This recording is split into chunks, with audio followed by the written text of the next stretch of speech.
Rồi, vâng, xin chào tất cả các anh chị nhá. Hôm nay mình sẽ hướng dẫn cho mọi người là cách thay dao ở máy bắt sổ. Thì máy bắt sổ của chúng ta nó hai con dao, một là con dao trên, hai là con dao dưới này. Thì thường thường là con dao dưới này của chúng ta bắt lâu ngày thì nó sẽ bị mòn, nó bị lục nên là nó không xén được vải nữa, thì chúng ta cần, một là chúng ta thay thế, hai là các anh chị mài đi. Nếu mà các anh chị biết mài thì chúng ta mài, nếu mà chúng ta không biết mài, không có máy mài ở nhà thì chúng ta cần thay con dao mới. Thì bước đầu tiên là mình sẽ hướng dẫn cho mọi người là cách thay con dao dưới này, và bước tiếp theo nữa là mình hướng dẫn cho mọi người là cách thay con dao trên. Đó, thì khi máy của chúng ta nó không chém được vải hay là nó chém nó bị cùn thì chúng ta cần phải thay con dao dưới này là đầu tiên nhá. Thì để thay được con dao dưới này thì chúng ta cần phải lới con ốc chỉnh ra vào cái con dao dưới của chúng ta, tức là con dao tĩnh này. Đó, bằng cách là chúng ta sẽ lới con ốc ra này. Đó, lấy con ốc chỉnh ra vào. Đó, khi chúng ta lấy con ốc này ra rồi thì cái bàn dao của chúng ta xê đi xê lại được như này nhá. Đó, thì lúc này chúng ta sẽ đẩy con dao của chúng ta đấy, xích vào trong. Sau đó chúng ta sẽ siết con ốc này vào này. Đó. Thì bây giờ cái con dao động đấy, hai con dao này của chúng ta đã khoảng hở thì chúng ta sẽ lấy con ốc này ra để chúng ta rút con dao này ra nhé. Đây là con ốc giữ con dao dưới này. Đó, chúng ta chỉ cần dùng tô vít hoặc là dùng cà lê chúng ta tháo ra. Đấy, các bạn lấy ra nhé. Đó, sau khi các bạn lấy con dao ra rồi thì chúng ta sẽ rút con dao dưới ra này. Đó. Đó, rút ra rất dễ dàng ha. Rồi đây là chính là con dao dưới ha. Thì mọi người nhìn thấy là cái phần này, đó, cái phần tiếp xúc của con dao dưới và con dao trên này nha các bạn nhé.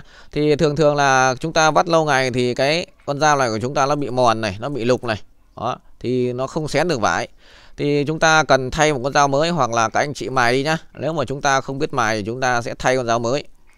Rồi thì con dao này của mình vẫn dùng ok. Thì bây giờ mình sẽ lắp vào. Thì để lắp vào rồi thì khi chúng ta tháo ra này, đấy thì chúng ta lại đút vào đúng cái rãnh đấy của con dao này. Đó, thì chúng ta sẽ đút từ dưới đút lên này.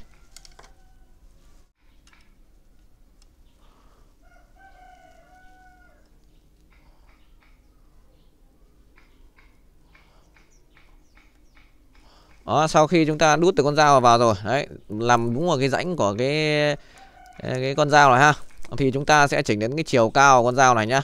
Đó.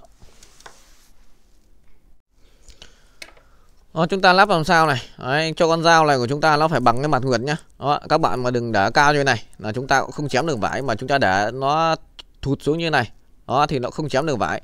Thì chúng ta chỉnh làm sao này đấy, cho mũi con dao này, đó nó làm ngang bằng mặt nguyệt chúng ta này. Đó, các bạn chỉnh làm sao này. Đó, cho cái mép dao của chúng ta này, cho cái đầu dao của chúng ta này, nó sẽ làm đó bằng mấy mặt nguyệt của chúng ta ha. Đó, mà các bạn để nó con dao nó cao quá nó không chém được vải nhá, mà để thấp quá nó không chém được vải. Đó, các bạn chỉnh làm sao cho con dao nó bằng với mặt nguyệt này. Sau đó chúng ta sẽ siết ốc vào. Đó, bây giờ mình sẽ siết ốc vào ha. Đó, lúc nào con dao này của chúng ta lắp nó cũng phải bằng mặt nguyệt ha. Rồi sau khi chúng ta đã lắp được con dao vào rồi thì chúng ta sẽ ép con dao dưới và con dao trên của chúng ta vào ha. Đó, các bạn chỉ cần mở nắp ra này. Đó. Đó, sau khi các bạn mở ra rồi thì con dao dưới này sẽ bung ra và nó làm sát vào với lại con dao trên này. Thì chúng ta sẽ ép con dao dưới này vào. Đó, các bạn đưa tô vít vào đây và chúng ta ép vào. Sau đó chúng ta sẽ siết con ốc này vào. Đó, thì bây giờ mình đã thay xong con dao dưới. Thì bằng cách kiểm tra là chúng ta sẽ đưa sợi chỉ vào này, con dao này. Đấy, các bạn quay cho dao chém này. Đó. Đó, nó phải chém ngọt như này ok nhá. Rồi tiếp theo thì mình sẽ hướng dẫn cho mọi người là cách thay con dao trên. Thì để thay được con dao trên này thì chúng ta cũng mở ốc ra. Đó, và chúng ta sẽ đẩy sát con dao dưới chúng ta vào. Đó, để hai con dao này có khoảng hở thì chúng ta mới thay được nhá. Thì chúng ta nhìn thấy ở trên cái con dao trên này của chúng ta, con ốc này. Đó, thì chúng ta sẽ mở ốc ra.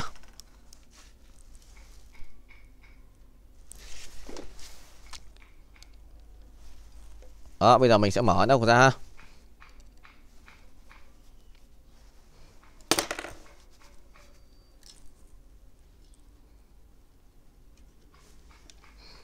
Sau khi mở ra thì các bạn sẽ lấy con dao ra. Đó thì khi con dao này của chúng ta này nó bị lục, nó bị mẻ thì chúng ta cần thay thế. Thì con dao này của mình là vẫn dùng là ok, nên là mình cũng không phải thay nhá. Rồi sau khi các bạn đã tháo ra và các bạn thay con dao mới vào rồi thì cũng rất đơn giản thôi. Đó thì các bạn đưa cái con dao này, đó, nó vào đúng cái đấy, nó vào đúng cái rãnh của cái bàn dao này. Đó, sau đó chúng ta sẽ siết ốc vào. Đó, nhớ là các anh chị đừng siết chặt nhá, để chúng ta còn lấy cái chiều sâu của con dao này. Rồi sau khi các bạn đã xoáy con dao rồi thì chúng ta sẽ lới con ốc này ra để cho hai con dao này nó sát nhau ha. Đó, các bạn lới con ốc ra này. Đấy, để cho con dao dưới và con dao trên này chúng ta đã sát nhau. Rồi sau đó chúng ta sẽ lấy đến cái chiều sâu của con dao trên này. Đó, để lấy được chiều sâu của con dao trên này thì chúng ta cần làm sao này, cho cái mép dưới này, cái mép ngoài dưới của con dao trên này. Đó, khi nó chém sâu nhất này. Đó, khi nó chém xuống sâu nhất. Đó thì chúng ta chỉnh làm sao này. Đó, ví dụ nó chém sâu nhất như thế này. Đó thì chúng ta chỉnh làm sao này, cho cái mép dưới ngoài của con dao trên này. Đấy, khi chém xuống sâu tận cùng thì nó sẽ chầm qua con dao dưới của chúng ta 1 mm. Đó. Đó. Chúng ta chỉnh làm sao cho cái mép trên, cái mép dưới của con dao trên này khi nó chém xuống tận cùng, đấy, nó phải chầm xuống con dao dưới của chúng ta 1 mm. Thì trong cái trường hợp này nó đang bị thiếu nhá. Đấy, chiều sâu đang bị thiếu thì chúng ta đẩy con dao xuống. Đó, chúng ta quay cho cái con dao chúng ta chém tận cùng. Đó, chúng ta chỉnh làm sao này. Đó. Cho cái mép, đấy, cho cái mép dưới của con dao trên chúng ta này. Đấy, cho mép dưới con dao trên chúng ta này.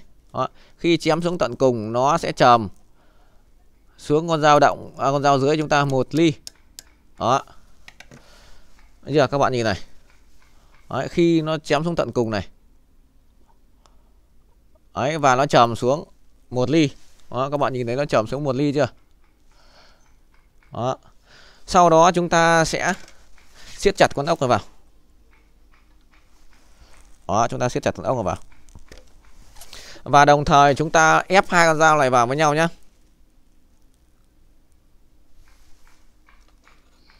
Đó, sau đó chúng ta sẽ ép con dao tĩnh và con dao động, con dao trên, dao dưới vào. Đó, sau đó chúng ta siết chặt con ốc này vào ha. Rồi sau khi chúng ta đã điều chỉnh và lắp xong rồi thì chúng ta cũng kiểm tra bằng cách là chúng ta đưa sợi chỉ vào. Đó, đưa sợi chỉ vào chúng ta chém thử. Đấy, nó cắt ngọt như này là ok nhá. Đó.